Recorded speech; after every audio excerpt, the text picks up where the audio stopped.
All right, so lately I've been getting asked so many questions on how I'm chopping up my samples and adjusting it or matching it to the BPM that I'm working on with my session.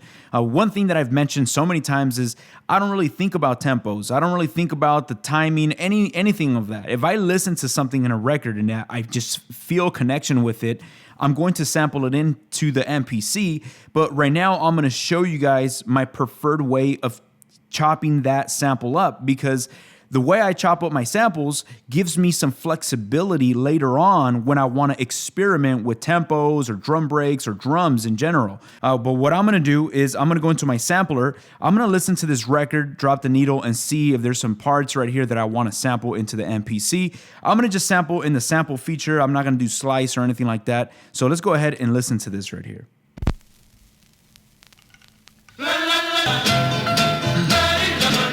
So this is really fast tempo, but we're gonna see what we can do right now with this. Now we go into the sample right here. I'm gonna just really quick adjust the start point of this. All right, so now that I set my start point of the sample where I wanna start chopping this up, again, this sample, the original tempo of this is so fast. I don't know what beats per minute this is, but if I pitch this down to match 90 beats per minute, is going to be way too pitched down that I just don't want to do that. So let me show you guys the idea that I have. But before I start chopping it up, let's listen to the sample one more time so you guys can kind of see the pace of it. This is how I'm going to chop it up. Boom, boom, boom, boom. I'm guessing those are like 16th notes. That's the way I'm going to cut this up, because later on, when I do pitch it down to like 2 to 3 to 4 semitones, I'm gonna have so much flexibility. You'll see how I'll be able to do it. Versus if I just do the chops at 1 bar, 2 bars, 3 bars, that's gonna be very hard for me to match it. You could still match it to the tempo. I'm gonna go from trim to chop mode and manual mode, and I'm gonna go ahead and start doing these slices. Okay, so we have it right here now. So notice that I have to go ahead and perform this very fast to kind of play it on tempo. So let's actually tap out the tempo of this original track. If I'm gonna just, every time I hit a pad, I'm gonna hit tap tempo so I can see where it's at. It's at about 120 beats per minute, which is way too fast. Again, one thing that I can do is I can go to my program editor and I can pitch this down at about 10 semitones, and maybe I can bring these chops down to about 90 beats per minute, but that's just not gonna sound fun. No. Yeah, I'm not gonna do that. I'm gonna want to be at 90 beats per minute, and I'm gonna pitch this down. Let's try just let's try 4 semitones. Let's see how this sounds.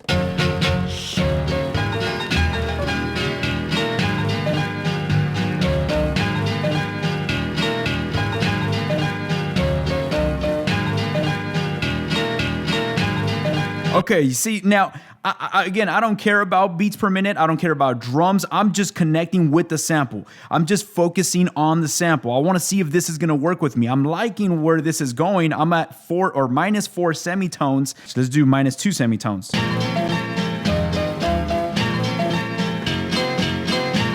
Oh, yeah. So now let's go ahead and see how that matches with the beats per minute. It's probably not gonna match up as good, but we're gonna work with any minor adjustments we need to do either to the sample or to the beats per minute. So let's go ahead and hear this.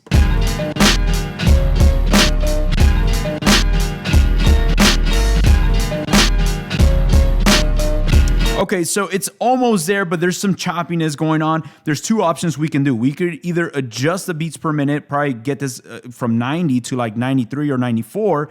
Before I do that, I'm gonna go into my sample or my program editor, go to my sample tab, go to this little edit zone option right here and select all. Once we have selected all, we go to sample tail, and we're gonna go up to about 200 milliseconds. This is just gonna add a little bit of an extra sample tail to cover up for those silent gaps. It's almost there, but I feel like we can now bump it up just about, let's try 92 beats per minute now.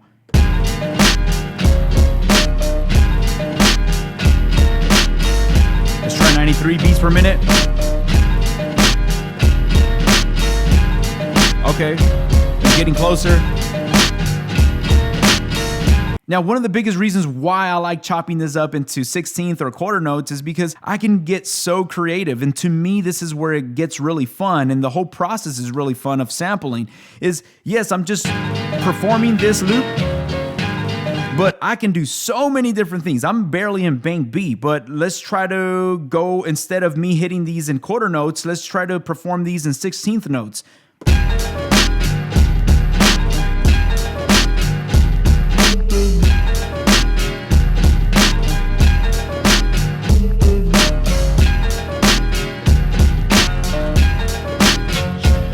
As long as you're tapping out the pads with the groove of the drums, doesn't matter what beats per minute it's on, I'm able to match it up and I'm able to come up with some interesting grooves.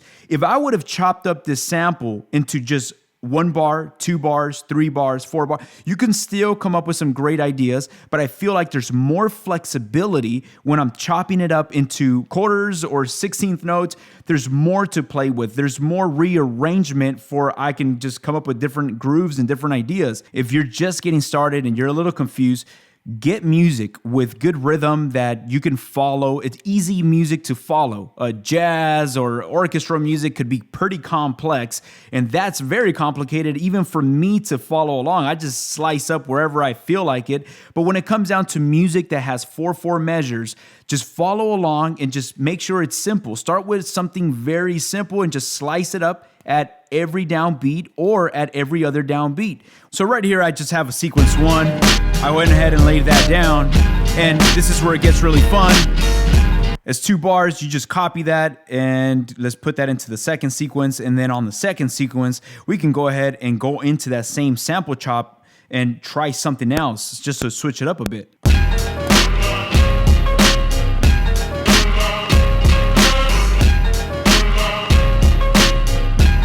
And then go back. Yeah. There you go. You see, now I'm just kind of creating the song as we go. Probably take it back to the other sequence right here. Yeah. All right, so you guys get the idea, and man, this is actually coming out pretty nice. I usually don't do beats at 93 beats per minute, but this is actually sounding really good. This is why I like doing it this way, because there's so many samples that I'll listen to, and I just know there's a connection with me. I don't know, again, I don't care about tempos. I don't care about any of that. I just want to connect with the sample, and if I feel a deep connection with it, I'll make it work. And right here that I chopped this up, which was at a very fast tempo. The original sample was at 120 beats per minute, and me chopping that up into 16th notes allowed me to pretty much create my own instrument right here in these pads. And now I'm coming up with my own ideas, my own grooves, and I can keep going. I can go from sequence 1 to sequence 2, probably going even into sequence 3. So I hope you guys found some value from this video, and thank you so much for hanging out with me in this video. I had a great time. I hope you also had a great time with me. If you guys are new to the channel, don't forget to hit the subscribe button, hit the like button, and I'll catch you guys on our next video. Peace.